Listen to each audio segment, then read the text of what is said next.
Hello everyone, I hope you all are doing well. In today's video, I am going to discuss about the atomic orbitals and its type. In last video, we have discussed that what is shell and what is atom. Atom is the basic unit which is considered as the smallest unit. In the atom, it is divided into the protons, electrons and neutrons. Whereas protons and neutrons are considered within the nucleus and we are not able to justify their structure and their arrangement. However, we are able to analyze the position of the electrons with the help of atomic orbital.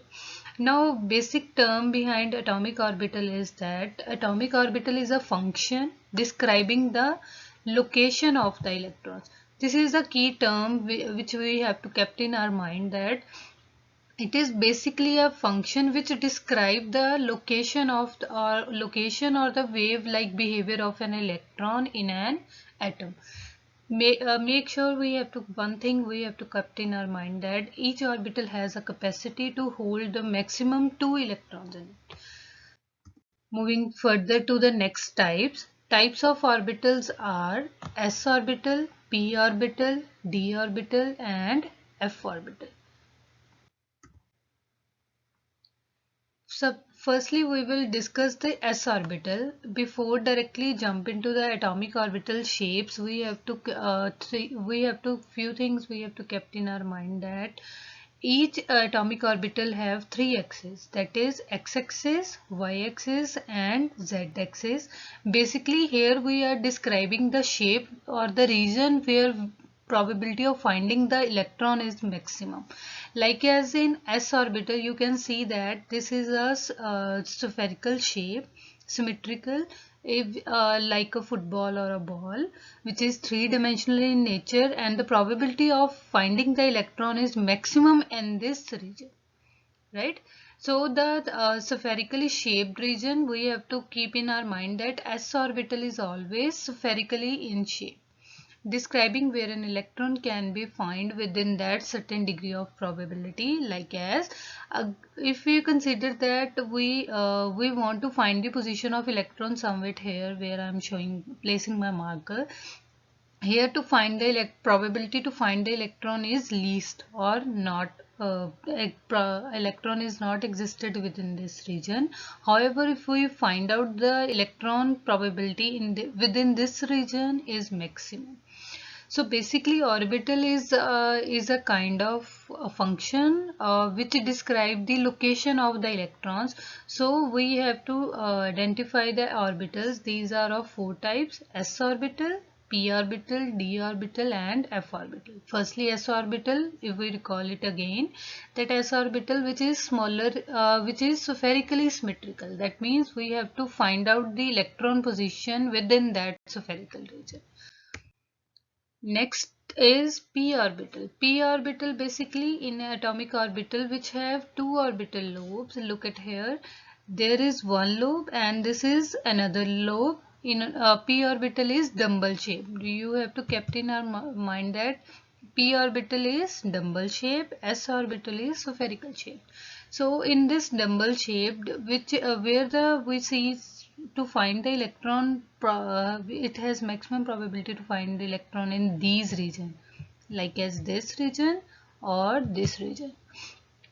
However, where the two axes are meet, the probability of finding the electrons within p orbital is 0. So it has three orbitals, px, py and pz, which means px means p orbital, dumbbell shaped lobes within the x region, we call it as px orbital. If the dumbbell shape is present in the y-axis, then we call it as py orbital, and if the dumbbell shape is present in z orbital, then we call it as pz orbital. So as I mentioned earlier, that each atomic orbital has a propensity or a tendency to accommodate two electrons. So as p orbital is further divided into three subsets, px, py, pz, so its total tendency to accommodate the electron would be 6. So again we recall that both the orbitals, s orbital is spherical in shape and each orbital has 2 electron accommodation. So s orbital is accommodate only 2 electrons within it, and p orbital has 3 orbitals further, px, py, pz. So each orbital has tendency to accommodate 2 electrons. So the total electrons will be 6. Moving to next, that is d orbital. D orbital has 4 lobes. Look at here. As I show you in with the pen, that each d orbital have 4 lobes except this dz square orbital. The orbitals, again we can name them as 4 lobes described in within that region, like as if the 4 lobes are distributed themselves within x or y, then the orbital become dxy. If the lobes are distributed themselves in dyz orbital, then we call it as dyz. Basically, when the 4 lobes are present in any orbital, they use 2 crystallographic axes, x, y, z. So out of 2 crystallographic axes, suppose if the lobes are covered 2 axes like x or y, then the orbital become dxy. If the lobes cover 4 lobes cover dyz orbital, the d orbital become dyz. In the similar manner, if the orbital here the shape of dz square is quite different. So there is a ring or dumbbell shaped again with the ring. So again, d orbital is further divided into 5 set of orbital, dxy, dyz, dzx, dx square minus y square and dz square. So each orbital have a tendency to accommodate 2 electrons within it.